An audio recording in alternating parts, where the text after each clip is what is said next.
ओम नमः शिवाय। आप सभी का स्वागत है हमारे चैनल सच्चे सनातनी शिव भक्त में, जहां हम सुनते हैं सनातन धर्म की वो कथाएं जो केवल कहानी नहीं बल्कि जीवन का मार्ग है। भक्तों, सनातन धर्म केवल पूजा का नाम नहीं। सनातन धर्म वो सत्य है जो हमें सिखाता है दूसरों के प्रति प्रेम रखना, करुणा रखना और हर परिस्थिति में ईश्वर पर भरोसा रखना। महादेव भोलेनाथ, जिन्हें ना धन चाहिए ना वैभव, उन्हें चाहिए केवल भक्त का सच्चा मन। और माता पार्वती, जो हर भक्त की पीड़ा को माँ की तरह समझती हैं। भक्तों, इस संसार में हर इंसान किसी न किसी परीक्षा से गुजरता है, कोई दुख से, कोई अभाव से और कोई अपने जीवन के अधूरेपन से। लेकिन सनातन धर्म कहता है, जो शिव को अपना लेता है वो कभी अकेला नहीं रहता। आज हम आपके लिए लाए हैं एक ऐसी कथा जिसमें है भक्ति, भरोसा, कठिन परीक्षा और अंत में महादेव की कृपा। ये कथा है एक राजा की, जिसने अपने राज्य से प्रेम किया पर जीवन में एक कमी रह गई, संतान का अभाव। तो आइए भक्तों, मन को शांत कीजिए, महादेव का नाम लीजिए और कथा आरंभ करते हैं। बहुत समय पहले की बात है, एक विशाल राज्य था। उस राज्य का राजा बहुत धर्मात्मा था। वो अपने राज्य को केवल राजपाट नहीं समझता था, वो अपनी प्रजा को अपना परिवार मानता था। राजा का जीवन सेवा में बीतता, किसी भूखे को भोजन, किसी दुखी को सहारा और हर निर्णय में न्याय। प्रजा कहती थी, हमारे राजा में स्वयं महादेव का अंश है। राजा भी हर दिन महादेव के चरणों में सिर झुकाता और कहता है, भोलेनाथ, मेरी शक्ति मेरी नहीं, आपकी कृपा है। लेकिन भक्तों, राजा के जीवन में एक दुख था। महल में सब कुछ था, सोना, वैभव, सम्मान, पर महल के आंगन में किलकारियां नहीं थीं। राजा की कोई संतान नहीं थी। रात के समय जब पूरा महल सो जाता, राजा मंदिर में दीपक जलाकर बैठ जाता। उसकी आंखें शिवलिंग को देखती और मन ही मन कहती, हे महादेव, मैंने प्रजा को कभी दुख नहीं दिया, फिर मेरी गोद क्यों सूनी है। राजा की रानी भी बहुत श्रद्धालु थी, वो माता पार्वती को मां मानती थी। कई बार वह कहती, हे माता, यदि संतान नहीं तो हमें शक्ति दो इस अधूरेपन को सहने की।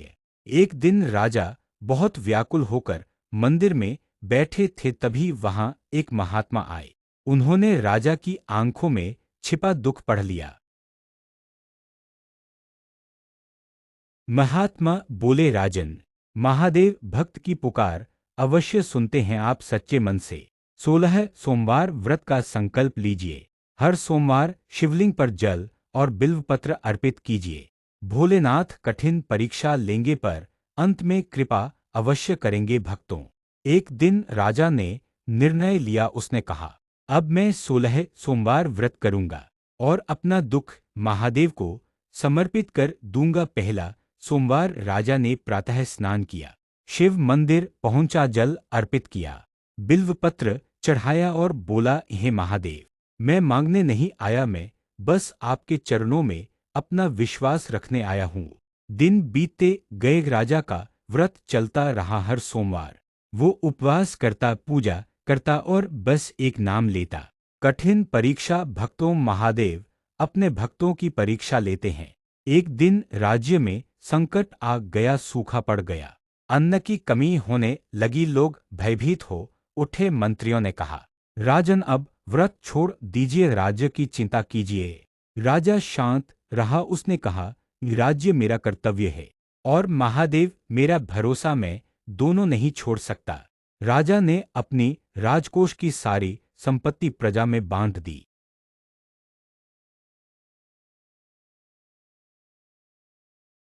राजा स्वयं बीमार पड़ गया। उसने कहा, भोलेनाथ, शरीर टूट सकता है पर विश्वास नहीं।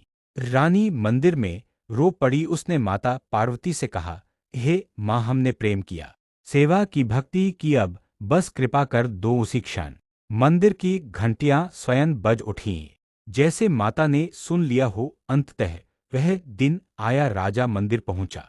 उसने शिवलिंग के सामने सिर रखा और कहा, महादेव, अब जो भी आपकी इच्छा मैं स्वीकार करता हूँ। उस रात राजा ने स्वप्न देखा, एक दिव्य प्रकाश। उसमें महादेव प्रकट हुए, माता पार्वती उनके साथ थी।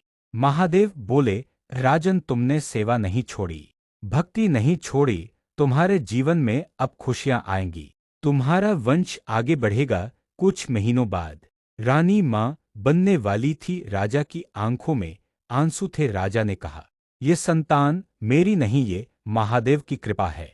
सोमवार व्रत हमें सिखाता है महादेव देर करते हैं पर अंधेर नहीं, जो शिव पर भरोसा नहीं छोड़ता महादेव उसकी झोली भर देते हैं। तो आइए भक्तों, हम भी कहे हर हर महादेव। आपको ये कथा पसंद आई तो चैनल को लाइक और सब्सक्राइब जरूर करें और बेल आइकन दबाना मत भूलना। हर हर